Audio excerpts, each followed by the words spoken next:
Sewaktu saya di Kementerian Pertanian, beberapa perancangan dan cadangan kita untuk menghasilkan benih-benih padi yang boleh menjamin meningkat pendapatan petani-petani ataupun pesawah-pesawah.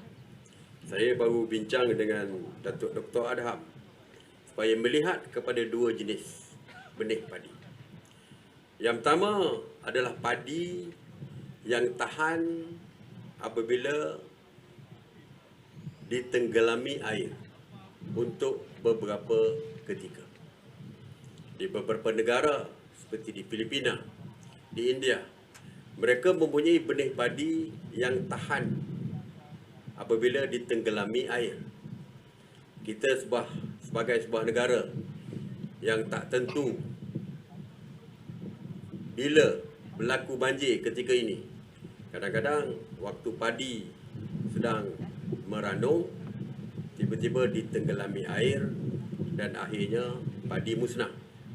Ataupun anak-anak padi yang sedang membesar ditenggelami air juga boleh dimusnahkan apabila berlaku banjir.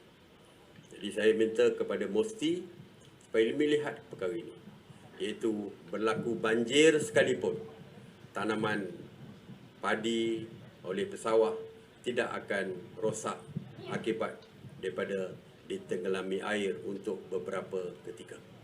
Jadi ini juga boleh membantu pesawah-pesawah yang menghadapi kerugian apabila berlaku banjir. Baru-baru ini apabila berlaku banjir besar, banyak kawasan sawah yang terpaksa, yang pesawah-pesawah yang musnah padi mereka akibat daripada banjir.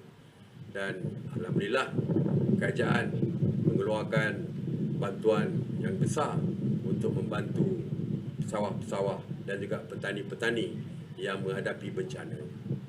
Begitu juga yang kedua adalah padi yang tidak menggunakan air yang banyak. Benih yang kedua. Sewaktu di Kementerian Pertanian, MARDI telah membuat kajian ini, iaitu menanam padi tidak di dalam sawah yang perlukan air bertakung. Tidak perlu. Ianya hanya perlu disiram saja, seperti menyiram pokok bunga. Bermakna tak perlukan tali air dengan perbelanjaan yang besar, tapi hanya perlu sprinkler.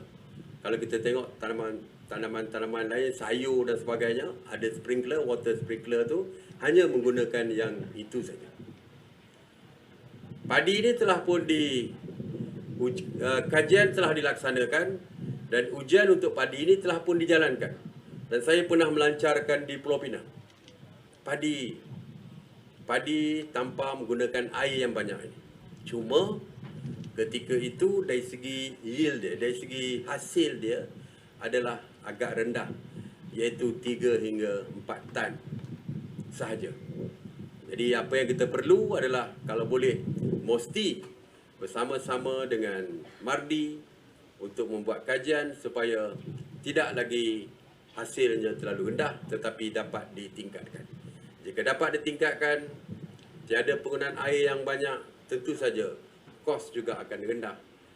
Dan tentu saja kalau hasilnya tinggi akan memberikan keuntungan kepada pesawah-pesawah.